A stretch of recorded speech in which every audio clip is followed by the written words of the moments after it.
Yan, magandang hapon sa ating lahat mga kaprobinsya. Sa ngayon ay i-update ko naman kayo dito sa naipon kong itlog ng itik mga kaprobinsya. Ako'y natutuwa dahil yung ating itlog ng itik mga kaprobinsya, minsan umabot na ng 14 araw-araw yung itlog. So mahigit na kalahati kasi 24 mga kaprobinsya yung babae. So ang nangingitlog na 14. So consistent siya sa 14 na ilang araw na. Minsan bumababa naman 12, 10 ganyan. Tapos minsan kasi napapansin ko kapag pinalabas ko kahit tanghali ng mga kaprobinsya, nangingitlog pa rin sa labas. Kaya kailangan natin ng monitoring. So ayan mga kaprobinsya, pakita ko sa inyo. Ayan ang mga kaprobinsya yung naipon na naman natin na itlog ng ating itik mga kaprobinsya. Ayan oh. Ayan, ang gaganda mga kaprobinsya.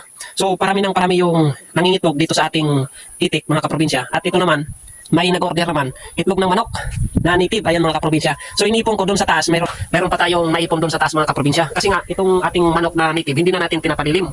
Noon, yun yung naisip kong pwedeng pagkakitaan natin dito sa ating area, yung pagmamanok at ibibenta natin sa bayan. Yun yung naisip ko, pero hindi po umubra yung ganong diskarte mga kaprobinsya dito sa ating area dahil yung nagiging problema natin ay nawawala. Kaya itinigil na natin mga kaprobinsya yung pagpaparami ng ating manok dito dahil lugi tayo mga kaprobinsya kapag ganon yung nangyayari dito sa ating area. So wala tayong magagawa pag ganon mga kaprobinsya. So tayo na lang yung nag-adjust mga kaprobinsya. Kaya yung itik na lang, yung itik mga kaprobinsya naman, kumbaga hindi naman umalis dito, hindi tulad ng manok mga kaprobinsya, pumupunta dyan sa gubat. May alaga pa naman tayo mga kaprobinsya na pailan-ilan, pangkonsumo natin mga kaprobinsya. Yun na lang yung aking ginagawa. So ngayon naman nakapokus tayo sa itik at pagtatanim. Dahil yung pagtatanim mga kaprobinsya, yung tanim ay hindi naglalakad, hindi katulad ng medyo lunga tayo.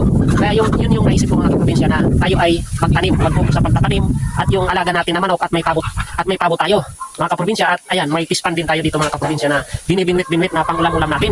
Katulad yan mga kaprobinsya, mga binggalan natin. Doon ay pito yung binggalan na wala natin dito mga kaprobinsya. Kaya ito, siyam na lang yung natira.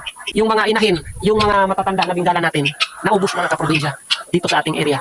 Kaya hinayaan na lang natin, pinagpasadyos na lang natin mga kaprobinsya. Nagpapatuloy pa rin tayo sa ating pag-aalaga.